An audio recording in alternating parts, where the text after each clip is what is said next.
Coucou les amis, merci d'être là et je suis Belpiche Mawete. Aujourd'hui, je viens chez vous avec une dame que vous allez découvrir au long de cette émission. Elle s'appelle Mimi Misiemi. Elle a accepté de parler de la drépanocytose, pas en tant que médecin, mais en tant que celle qui a vécu dans ça. Comme je dis tantôt, Mimi Misiemi n'est pas médecin, mais elle va essayer de nous raconter comment est-ce qu'on vit dans un corps de quelqu'un qui est atteinte de la drépanocytose. En tout cas, c'est un combat de tous les jours, hein. Donc déjà, se réveiller le matin, c'est dur. En fait, quand on n'a pas le moral, un moral d'acier, c'est soit tu te lèves et tu te bats, soit tu restes couché, mais c'est pour appeler la mort alors. Donc c'est vraiment ça. C'est un corps en fait, qui ne nous appartient pas. C'est un corps de douleur, c'est un corps de beaucoup d'efforts, en fait, pour se maintenir. Mais quand on a des motivations, des gens qui nous entourent, des buts qu'on a envie d'atteindre, ben alors, et aussi la foi, bien sûr, c'est ça qui nous permet, je pense, de tenir debout et d'avancer, quoi. Je suis née à Kinshasa, au Congo. Et à l'âge de 3 ans, je pense que voilà, les premiers symptômes sont apparus. Malheureusement, mes parents étaient séparés. Et donc, ma mère m'avait gardée dans un premier temps. Et c'est chez ma mère que les premiers symptômes se sont manifestés. Elle ne savait pas quoi faire. J'avais des gonflements partout, hein. C'était le syndrome main pied, comme on appelle ça. Je ne sais pas, derrière moi, vous pouvez voir la photo du petit bébé ici, là. Donc, c'est un bébé qui est gonflé de partout et c'est la douleur, en fait. Et donc, elle a dû me ramener chez mon papa.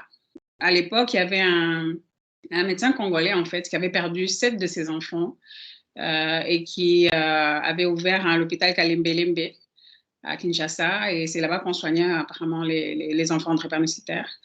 Donc, moi, je suis rentrée chez mon papa et pendant 7 jours, j'étais entre la vie et la mort. On ne savait même pas me transporter.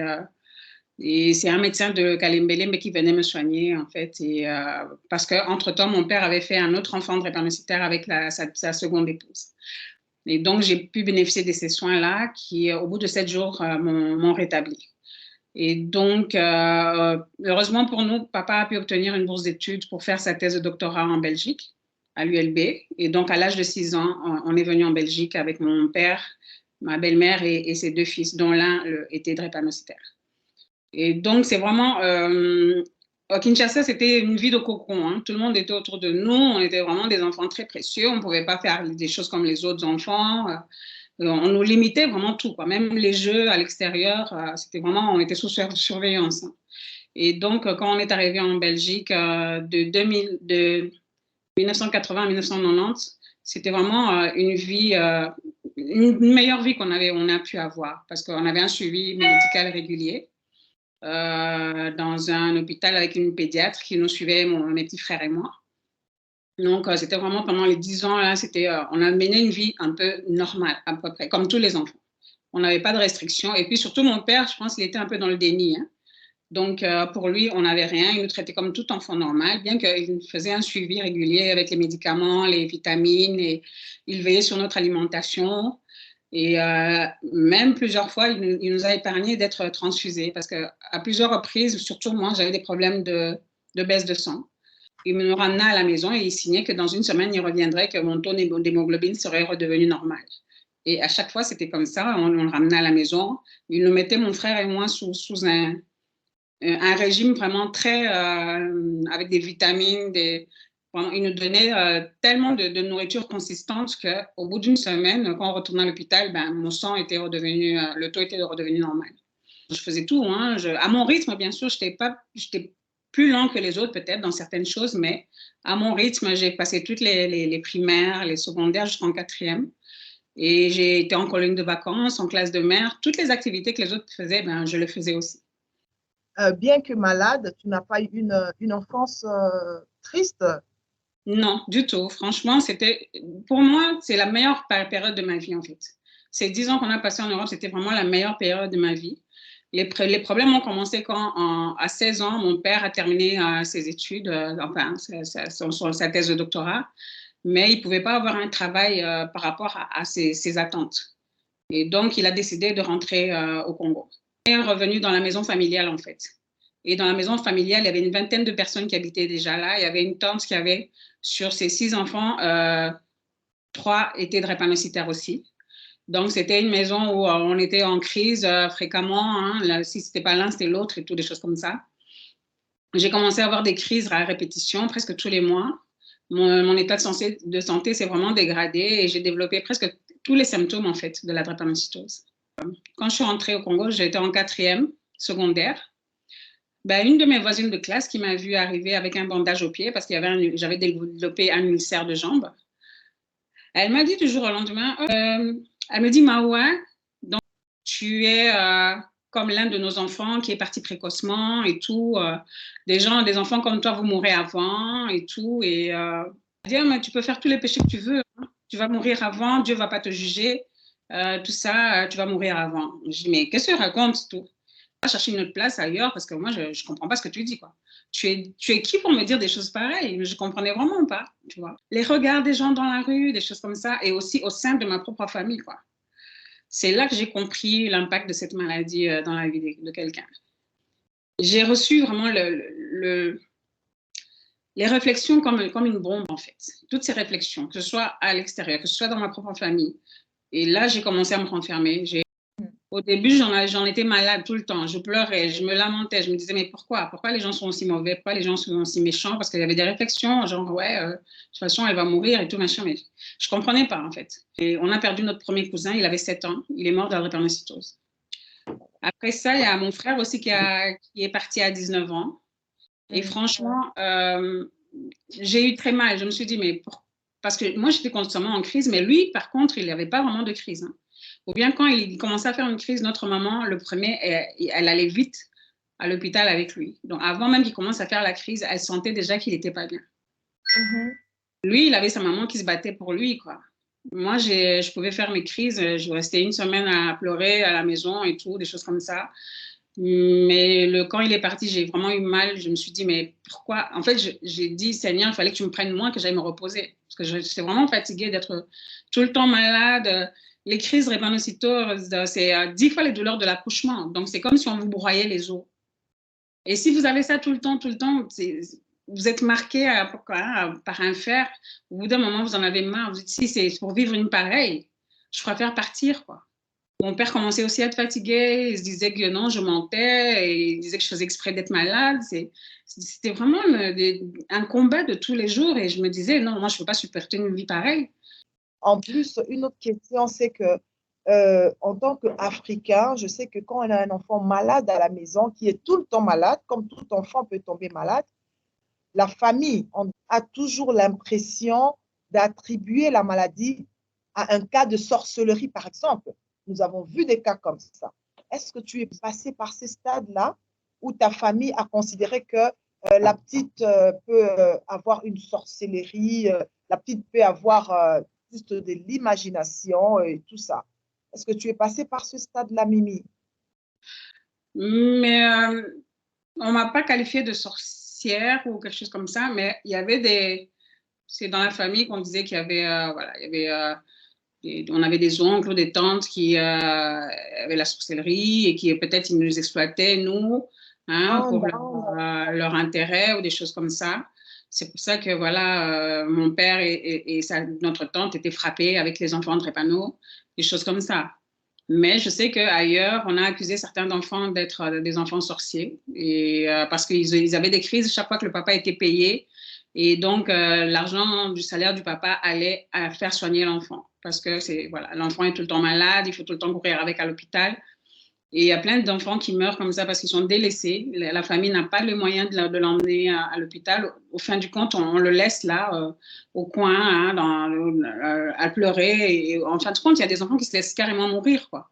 Il faut savoir que la drépanocytose, c'est un problème de globules rouges.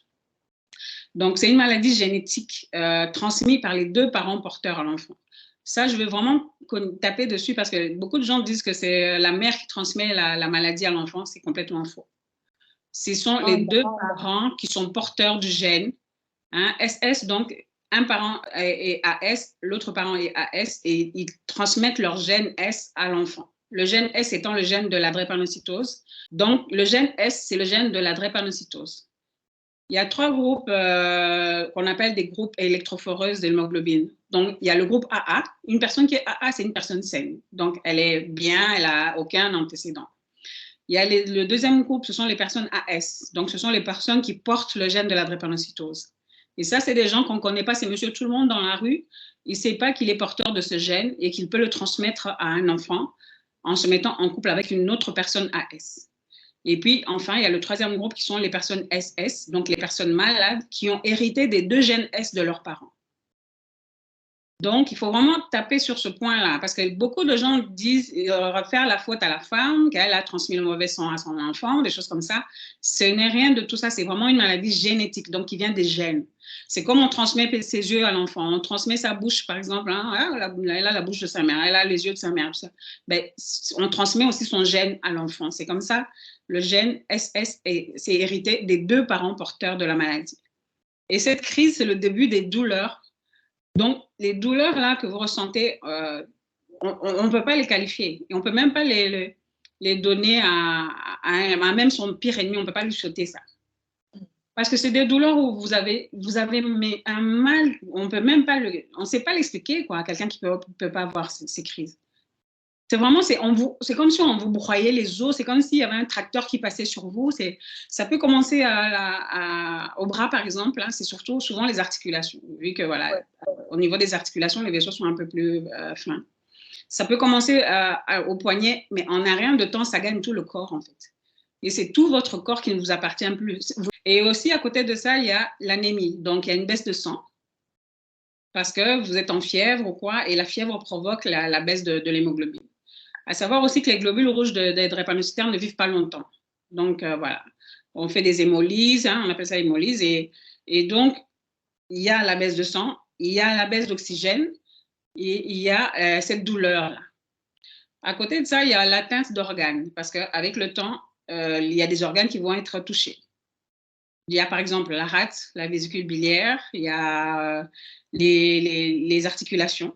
Hein, donc, à la longue, il y a par exemple, moi j'ai une prothèse de hanche.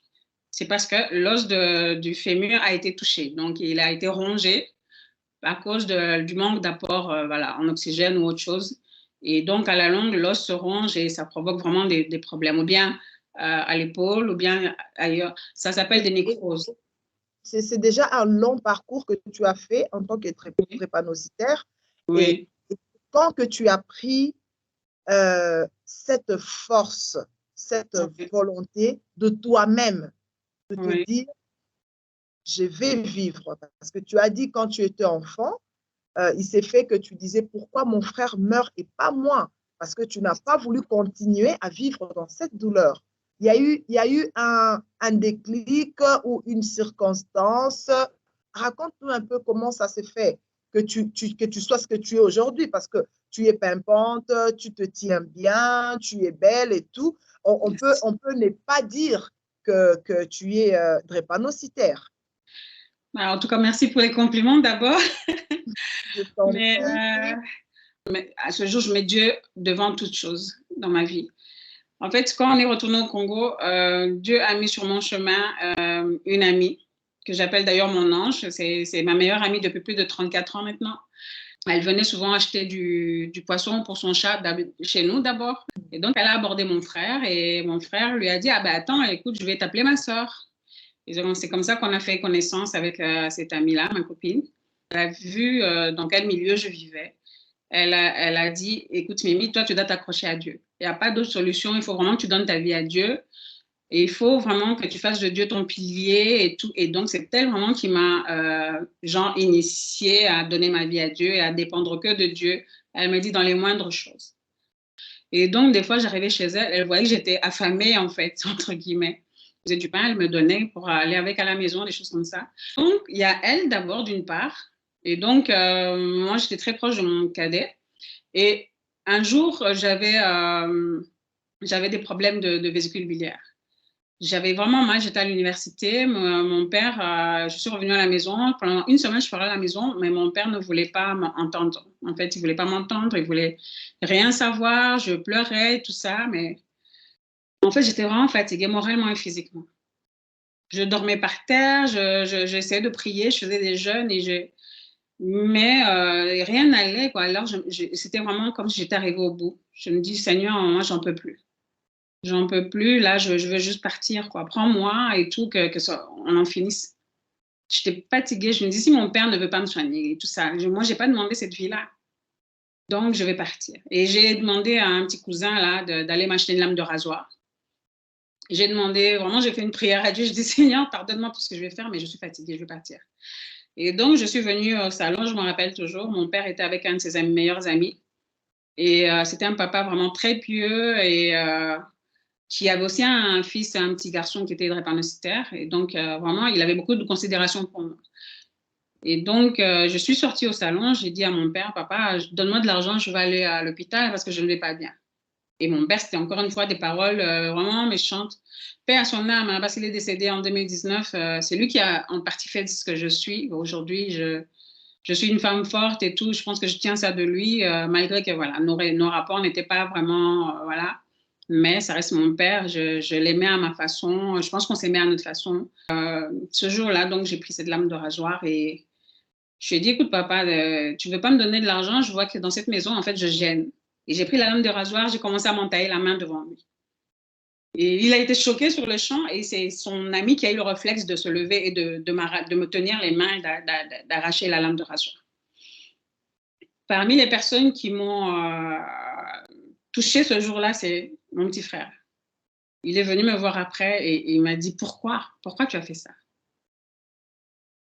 J'étais en pleurs, j'en avais marre, je suis fatiguée. Il me dit, tu es fatiguée, oui, mais tu vas me laisser avec qui? Moi, j'ai besoin de toi et tout. Et vraiment, on va se battre et tout, mais ne fais pas ça. Franchement, tu n'as pas pensé à moi, tu as été vraiment égoïste. Et donc, ce sont les deux personnes vraiment qui m'ont motivée à continuer à me battre. Il y avait aussi deux, trois personnes, hein, à côté, bien sûr, des gens qui venaient tout le temps me dire, Mimi, tu es quelqu'un, tu as une étoile, tu vas briller, tu seras quelqu'un, quoi. Tu vas devenir une vieille femme, une vieille dame et tout. Et voilà. Donc, j'ai vraiment eu comme des signaux comme ça qui me disaient de continuer, quoi. Malgré que c'était difficile, malgré même à l'université, voilà, c'était vraiment pénible parce que le regard des gens était là. Il fallait tout le temps se battre en fait pour montrer que voilà, j'étais capable, que je pouvais faire les choses. Et ça m'a rendue très, très solitaire, très renfermée. Je voulais rien devoir à personne. Je chassais les gens du regard parce que je ne voulais plus parler en fait. Je me disais que parler, ça ne sert à rien. Les gens vont comprendre ce qu'ils veulent. En fait, j'étais en colère contre tout le monde et contre mon père, contre ma famille. Mais je me suis servi de cette colère pour me donner un but. Je vais retourner en Belgique. Je sais que là-bas, j'aurai une vie meilleure parce qu'il c'est un pays de droit, c'est un pays, voilà, tout est mieux. Même les soins médicaux sont plus adaptés. Ici, il n'y a rien. Au Congo, franchement, il n'y a rien. Le centre médical est censé soigner les drépanocytaires, il n'y a rien. Vous devez venir avec vos propres médicaments. Voilà. Parlant de ton étoile, comme tu as dit, il y a des gens qui ont eu à t'encourager. Et depuis ce temps-là, de la décision de prendre ta vie en main, parce que même si pour toi, ça semblait être quelque chose de raté, mais il y a eu une personne qui t'a dit, moi, j'ai besoin de toi. Et partant de là, quelles sont les choses que tu as accomplies, palpables, qui ont fait le plaisir de ces gens qui t'ont encouragé un jour à ne pas lâcher seulement parce que tu es drépanocytaire. C'est quelque chose que tu n'as pas demandé et c'est quelque chose que personne n'aurait voulu avoir parce que c'est quelque chose de souffrance. C'est dur. Personne ne voudra être drépanocytaire et je pense qu'aucun parent ne voudra avoir un enfant drépanocytaire. Et quand ça arrive dans votre famille, vous savez comment vous en tenir. Qu'est-ce que tu as pu achever dans ta vie? Aujourd'hui, on peut dire, voilà, si je ne suis pas mort ce jour-là, quand je me suis entaillé la veine du bras, c'est parce que j'avais des choses à faire. Oui, bon, j'ai quand même réussi à terminer mes études. Donc, j'ai fait des études de droit à l'UNIKIL. Et après ça, j'ai pu briguer un travail grâce à mon père au cabinet du Premier ministre. Et c'est grâce à ce travail-là que j'ai pu revenir en Belgique, en fait. Tu vois, donc j'ai pu revenir en Belgique en 2009. Mais j'étais vraiment pas bien. Hein. Je pesais 45 kilos, j'étais très mal en point, j'avais les pieds ulcérés. Le médecin qui m'a vu arriver ici, le premier médecin qui m'a ausculté, m'a regardé tous les jours avec des yeux parce que je suis restée 1 mois hospitalisée, hein, quand même. Et on m'a fait tous les examens possibles. On m'a dit que tout mon corps était touché, en fait. Toutes mes articulations étaient touchées, tout. Ils se demandaient même comment j'avais fait pour vivre encore, pour éviter, par exemple, la gangrène à mes pieds, parce que j'avais des jambes complètement infectées. Il m'a dit que j'avais un taux d'antibiotiques en excès. Il ne pouvait même plus me donner d'antibiotiques parce qu'il y avait tellement d'antibiotiques dans mon sang. Et donc, du coup, j'ai pris le temps d'être soignée, d'être remise sur pied. Et après ça, en 2012, avec un ami, on a créé l'association des drépanocytaires, l'association belge des drépanocytaires. Donc, c'était une première association au sein duquel j'étais vice-présidente. Et on voulait vraiment, en fait, parler de la maladie, briser le silence, voilà, faire entendre la voix des patients. Parce qu'on se dit, comment est-ce possible? En Belgique, on n'entend pas parler de cette maladie, les gens ne connaissent pas. Même, surtout la communauté africaine, quand vous dites drépanocytaire, les gens, voilà, ils ne savent pas c'est quoi. Mais quand vous dites SS, alors oui, il y a les gens qui comprennent. Et moi, j'ai fait, avec d'autres personnes, on a créé le collectif Drépanocytose ASBL. Et donc, depuis 2014, on fait la sensibilisation sur les réseaux sociaux, on fait la sensibilisation dans les hôpitaux et dans les milieux multiculturels. C'est vrai qu'en Belgique, la drépanocytose n'est pas vraiment connue, vu que ça ne touche pas vraiment les Belges, mais ça touche toute la ceinture méditerranéenne. Les gens pensent que c'est une maladie des Noirs, mais non. Avec l'accomplissement d'un de mes rêves, qui était donc la publication de mon livre, Akufalobi, drépanocytaire du Congo. C'est vraiment, ça raconte mon histoire au Congo. C'était un projet de longue date. J'ai écrit le manuscrit quand je suis arrivée en 2009, en fait. J'ai vraiment écrit tout ce que j'avais traversé. Je pense que c'était un purgatoire pour moi de vraiment enlever tout ce que j'avais sur le cœur. Eh bien, voilà, je ne partirai pas de ce monde sans laisser de traces. Je sais que ce livre ne va pas aider seulement les lecteurs à comprendre ce que c'est la drépanocytose, mais beaucoup d'enfants drépanocytaires à avoir cette foi, à avoir ce courage que beaucoup n'ont peut-être pas, de la force, du courage à ceux qui sont atteints de la drépanocytose. Parce que ce qu'il faut dire, c'est qu'il y a quelques parents qui ont eu des enfants drépanocytaires, mais que les enfants n'ont pas vécu. Okay? Ouais. Ça peut être aussi un soulagement. Tu l'as bien expliqué dans ton livre, que les douleurs sont plus que des douleurs d'accouchement. Mais d'autres parents diront, je pense que je vais encore donner un peu plus de force, un peu plus de volonté à mes enfants qui sont atteints à vivre longtemps. Beaucoup de gens doivent comprendre qu'un enfant drépanocytaire n'est pas atteint de la sorcellerie. Un enfant drépanocytaire n'est pas un enfant à mettre à part, parce qu'on a vu de couples qui se sont séparés, des familles qui ont été déchirées parce qu'ils ont eu un enfant drépanocytaire. Ce sont des choses que les familles éloignées, des familles proches doivent comprendre, qu'un enfant drépanocytaire tient les gènes de 2 parents. Il n'y a pas un coupable dans cette situation. C'est ce que moi je comprends. Ce n'est pas la faute du père, ce n'est pas la faute de la mère, c'est pas, plus encore, ce n'est pas la faute de l'enfant qui vient au monde. Il n'a pas demandé à être là. Je pense que les gens devraient faire le dépistage. Si vous avez des projets de faire une famille et tout, faites le dépistage parce que ça ne coûte rien, c'est une prise de sang. Il faut demander le test électrophoreuse de l'hémoglobine. Donc, c'est pour savoir si vous avez des gènes de la drépanocytose que vous pouvez transférer à votre enfant.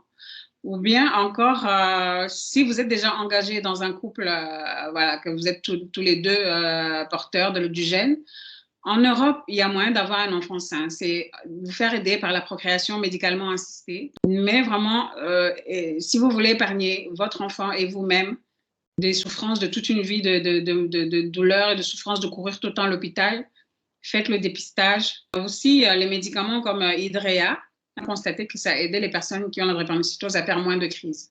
Mais je sais qu'au Congo, par exemple, la boîte de 10 comprimés, ça coûte entre 30 et 50 $. Il y en a qui prennent ça une fois par jour, il y en a qui prennent 2 comprimés par jour, ça dépend du traitement. À côté de ça, il y a la greffe de moelle osseuse aussi. vous pouvez bénéficier d'une greffe de moelle osseuse si vous avez une personne, un frère ou une sœur donneur compatible. Il faut quand même avoir une alimentation équilibrée, avant tout. Hein. Et encore une fois, c'est sous le contrôle d'une nutritionniste. Et là, ça vous permet d'avoir un contrôle sur votre santé. Avant tout, aussi, il faut accepter la maladie. Parce qu'il y a beaucoup de gens qui sont dans le déni, qui ne veulent pas accepter. Et donc, vous êtes tout le temps en conflit avec vous-même, en sachant que voilà, ce n'est pas la maladie qui va contrôler votre vie. Vous projetez dans le futur, avoir des projets et vous entourer des bonnes personnes, même si elles sont une poignée de personnes, mais ce sont les meilleures qui seront autour de vous, dans les bons et les mauvais jours, et qui ne vont pas vous juger et qui ne vont pas voilà, vous mettre dans une boîte ou mettre une étiquette sur vous. Ben, ça vous permettra de poursuivre vos rêves et d'arriver à faire des bonnes choses, quoi, des grandes choses. J'aime beaucoup votre positivité, Mimi. Je promets et j'espère vraiment que l'impact de cette conversation va changer les avis sur les personnes vivant avec la drépanocytose. Nous savons que ce n'est pas donné à tout le monde d'avoir cette patience de tenir longtemps devant un enfant malade. Je souhaite vraiment à tous les drépanocytaires d'avoir cette belle vie, même s'il y a de souffrances à côté. Mais écoutez, il n'y a aucune vie qui est facile, il n'y a aucune vie qui est exempte de souffrances. Sinon, pour aujourd'hui, nous allons vous dire au revoir